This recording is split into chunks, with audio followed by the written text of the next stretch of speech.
মস্কারি তো কথা কইলো, মস্কারি সহ্য না করিয়া তাকে মারধর করলো। গোল হয় না মানে তোর বাপে গোল দিছে। ব্রাজিল সমর্থককে পিটিয়ে মেরে ফেলেছে আর্জেন্টিনার সমর্থকরা। কুমিল্লা আদর্শ সদর উপজেলার দুর্গাপুর ইউনিয়নের ধনপুর এলাকার আর্জেন্টিনার সমর্থকদের বিরুদ্ধে এমন অভিযোগ পাওয়া গেছে। আর্জেন্টিনা মিশরের ফুটবল ম্যাচ চলাকালে কুমিল্লার সমর্থকদের মধ্যে বাক বিতণ্ডায় এ ঘটনা ঘটে। মঙ্গলবার রাতে আর্জেন্টিনা মিশরের ফুটবল ম্যাচ চলাকালে আর্জেন্টিনা প্রথম গোল হজম করলে ব্রাজিল সমর্থক শরীফুল ইসলাম উল্লাস প্রকাশ করেন এবং আর্জেন্টিনা সমর্থকদের উদ্দেশ্যে কটাক্ষ ট্রল করতে থাকেন। এ নিয়ে উভয় পক্ষের মধ্যে বাকবিতণ্ডা শুরু হয়। এক পর্যায়ে কয়েকজন আর্জেন্টিনা সমর্থক শরীফুলের ওপর হামলা চালিয়ে তাকে মারধর করে। এতে তিনি গুরুতর অসুস্থ হয়ে পড়লে স্থানীয়রা দ্রুত তাকে উদ্ধার করে হাসপাতালে নিয়ে যায়।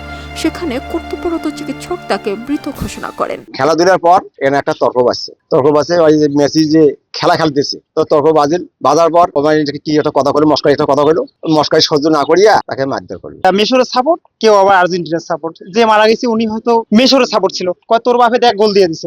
এক কথা দিবে কি গোল হয় না মানে তোর বাপে গোল দিছে, এইভাবে এক কথায় কয় তোরে আজকে খাইছি। এক কথায় দুই কথায় এরা হাতাহাতি করছে, পরে আমরা লোকজন সবাই সরাই দিছি। তারপরে ওরা না মানিয়ে আবার এরে রুমে নিয়ে গেছে। রুমে নিয়ে যাওয়ার পর অনেক মারামারি করছে। হওয়ার পরে এদিক দিয়ে তারে নিয়ে গেছি, নিয়ে বাসায় নেওয়াতে ওনার স্ত্রী কাছে গেছে।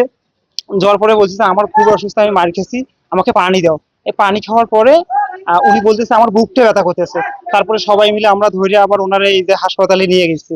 হ্যাঁ, হাসপাতালে নিয়ে যাওয়ার পরে আপনার হাসপাতালের ওখানে মারা গেছে। কিন্তু যারা যারা মারছে তারা আবারও কিন্তু অস্ত্র নিয়ে আসছিল।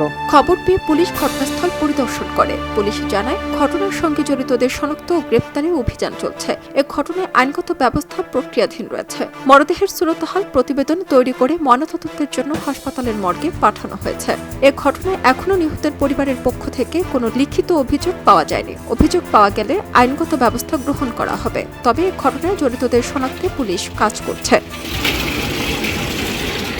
খবরের কাগজ, নিখাদ, নির্ভীক, নিরপেক্ষ।